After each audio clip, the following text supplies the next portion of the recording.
Olá, seja bem-vindo a mais um vídeo aqui do canal Design Team e uma série especial, alguns episódios aqui curtinhos, mas para te dar uma visão melhor sobre pesquisa, um assunto muito procurado, você sabe disso.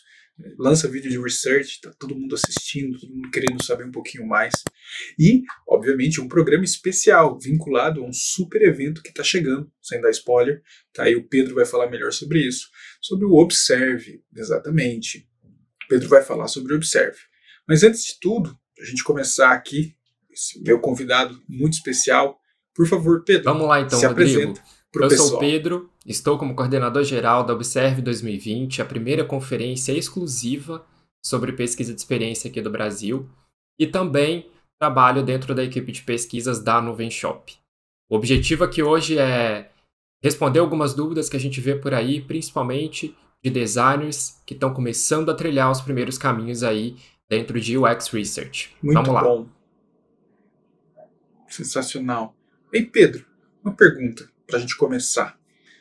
Depois dessa apresentação, pensa comigo, eu sou um designer, sozinho na empresa que ele está trabalhando, né? Que eu estou trabalhando. Digamos que eu seja esse designer sozinho. E eu quero trazer essa cultura de pesquisa para dentro da empresa. Como é que esse profissional, como é que eu, nessa situação, posso começar na prática?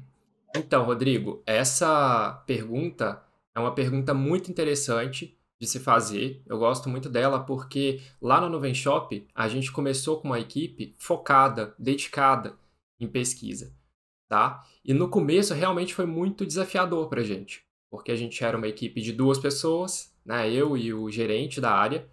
E a gente tinha que saber exatamente o que fazer para criar essa cultura, começar a virar um pouco essa chave e começar a atuar mais forte com pesquisa dali em diante.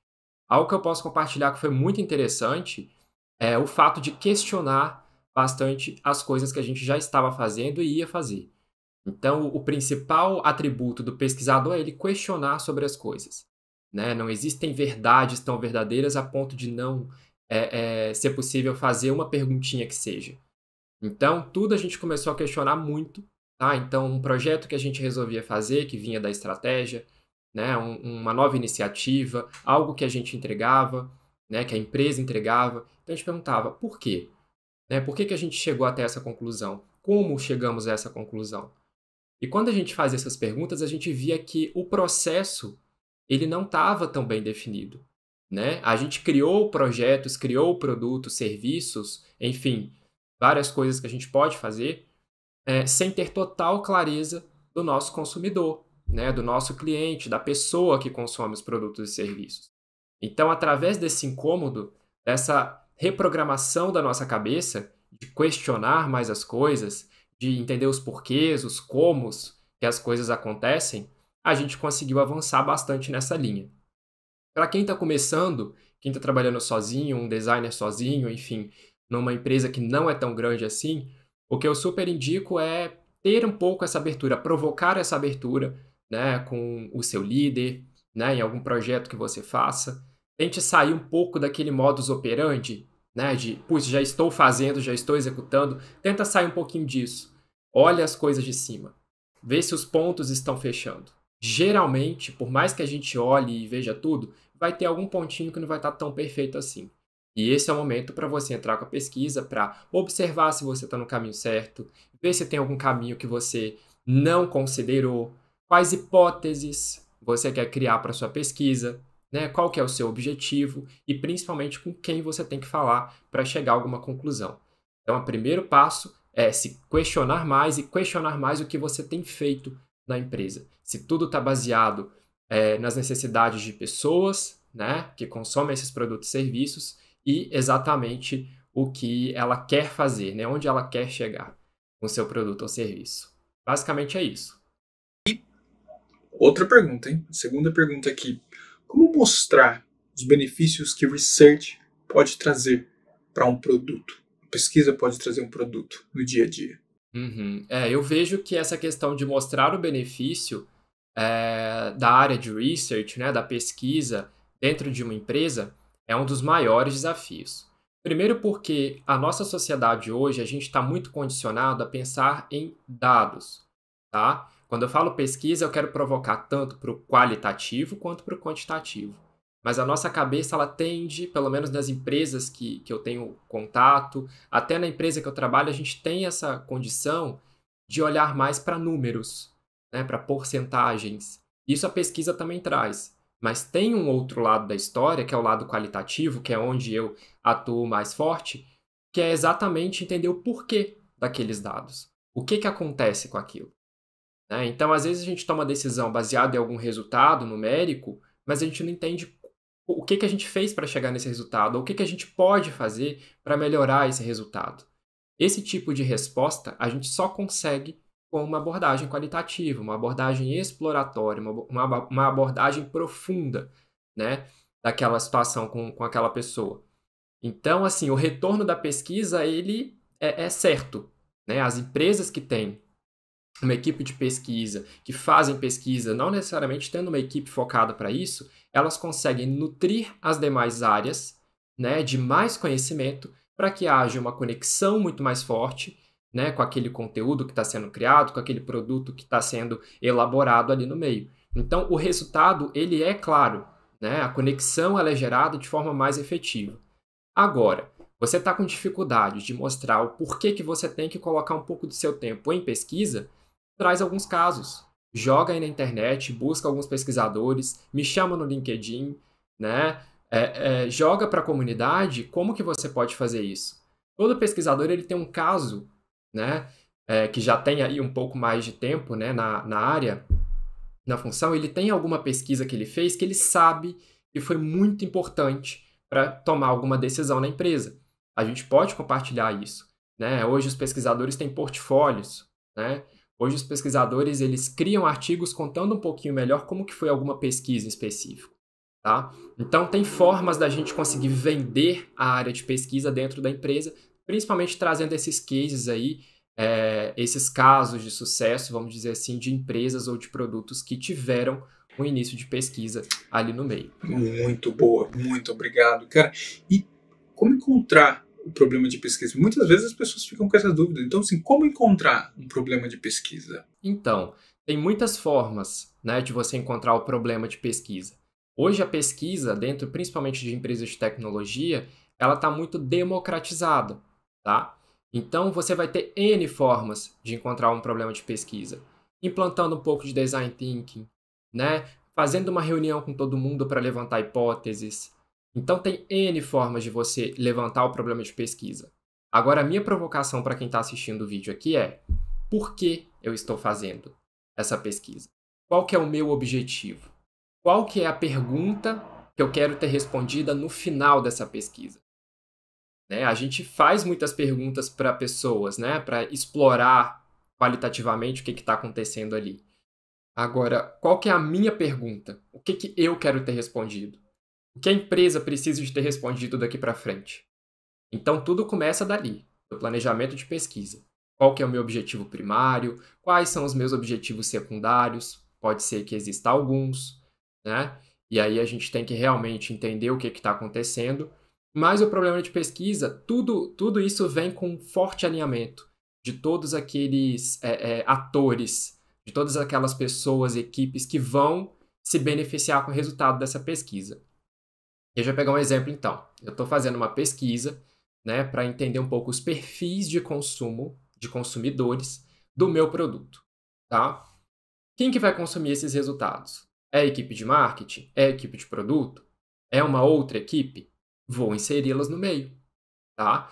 Vou inseri-las, vou fazer uma dinâmica, uma atividade, um brainstorming, um levantamento de hipóteses. E aí eu não vou me explorar tanto aqui, que eu acho que a gente pode até falar mais pra frente em algum vídeo, se a galera quiser conversar mais especificamente sobre isso, mas jogando no Medium, aqui no YouTube, né, até no seu próprio canal tem vários conteúdos sobre o UX Research e vale a pena dar uma olhada para entender um pouco melhor o método, o que fazer, como aplicar. Mas o principal é envolver todas as áreas que vão consumir esse conteúdo lá na frente nesse processo inicial. Na minha experiência, isso tem sido bastante chave para a gente conseguir fazer esse ciclo de pesquisa ter um fim bastante efetivo aí. E como saber qual é o método e tipo de pesquisa para ser usado?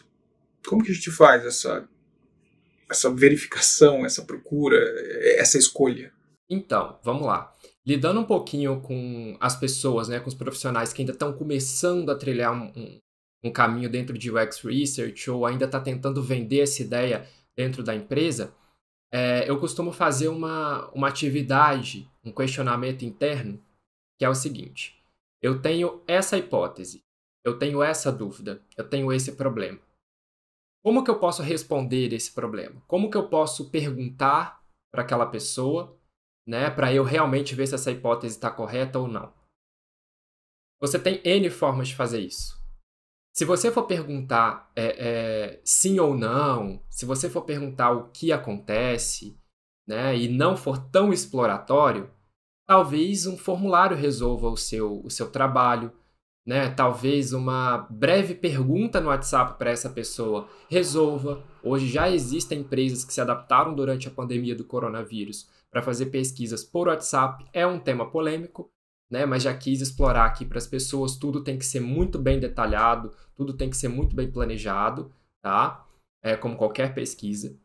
Mas se você pretende tirar questões um pouquinho mais superficiais, talvez não valha tanto a pena você fazer uma entrevista em profundidade, que é onde eu tenho mais experiência, por exemplo. E aí, o que é a entrevista em profundidade? É quando você conversa com uma pessoa, eu gosto de tratar sempre como uma conversa, um bate-papo, e não como uma entrevista, apesar de ser o nome certinho aí, né, do método, mas a ideia é você conversar com aquela pessoa a ponto de você conseguir tirar informações, dados, comportamentos, sentimentos dela com o objetivo da sua pesquisa. Então vamos pegar aquele primeiro exemplo que eu dei lá atrás, né? A gente quer criar, saber os perfis dos nossos consumidores. Então a entrevista em profundidade, na minha visão, é o melhor caminho. Porque ali na entrevista, naquele papo, principalmente com o vídeo ligado, que é uma dica que eu sempre dou para as pessoas também, a gente consegue captar linguagem corporal das pessoas, a gente consegue captar realmente o que aconteceu, como foi que aconteceu, por que aconteceu. A gente tem mais domínio, tá? É como se a gente estivesse numa mesa de bar, num restaurante, conversando com um amigo da gente, fazendo várias perguntas, entendendo por que ele tomou a decisão X e não foi para Y, por exemplo. Então eu gosto muito dessa abordagem. Lá na empresa, quando a gente vê pessoas querendo fazer uma entrevista, querendo entender algum ponto, a gente sempre pergunta, tá, qual que é o seu objetivo? O objetivo é X? Para esse objetivo, um formulário resolve, um questionário resolve. Né? Para esse objetivo, uma validação com beta testers, vamos dizer assim, aqueles clientes que testam as funcionalidades antes, né, de todo mundo, resolve. Não precisa de empregar tanto tempo para fazer uma entrevista. Então, assim, é um leque de oportunidades, de métodos, de formatos, de tipos, tá? Que está à sua disposição aí na internet. Também volta a tocar nessa tecla. Tem muito conteúdo aqui no YouTube, no Medium, e você pode pesquisar e escolher o melhor formato para você. Agora, lembra sempre do objetivo. O que eu preciso fazer? Para que eu preciso fazer? E aí você escolhe o melhor caminho para você chegar até lá. Cara, Pedro, muito obrigado. Sensacional esses insights, essas respostas. E por favor, agora me diga o que é o Observe. Fale aí pra gente, passa as informações do que é esse evento. Bom, eu espero que tenha sido útil o que eu consegui compartilhar aqui com vocês.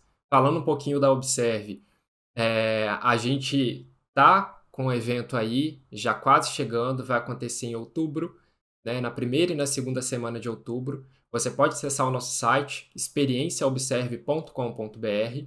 A gente já tem a programação, já tem tudo certinho lá para você realmente conseguir entrar junto com a gente na experiência. A gente vai ter duas trilhas principais no evento. A primeira delas, a gente vai olhar a área de UX Research como ela é hoje. E na segunda trilha, que é a da segunda semana, a gente vai olhar qual que é o futuro dessa área, como que vai ser daqui para frente, o que a gente tem que fazer para ficar alinhado aí e já projetado para o futuro. Tá? Então, está sendo muito bacana a experiência. Conectamos pesquisadores de diversos lugares do Brasil, justamente para fazer um evento que tenha a cara de todo mundo, a maior possibilidade que isso aconteça. Eu tenho certeza que vai ser uma experiência incrível e quem sabe aí a gente volta nos próximos anos com mais edições do evento. é isso. Convido todo mundo aqui para participar da Observe 2020. Só entrar no site, ver todas as informações e comprar o seu ingresso, se inscrever lá certinho para a gente se ver em outubro. Beleza? Um abraço, pessoal. Tchau, tchau. Bom, gente, é isso. Esse foi o nosso primeiro episódio aqui desse especial Observe 2020, onde o Pedro nos traz vários insights relacionados à pesquisa, mas não vai parar por aqui, viu? Vai ter mais conteúdo, vão ter mais pessoas, né, Pedro, para a gente trabalhar. Então, Pedro, muito obrigado por você ter participado, e não se esqueça, assine o canal Design Team, conheça o Observe, entre no site, e a gente se vê no próximo vídeo. Tchau!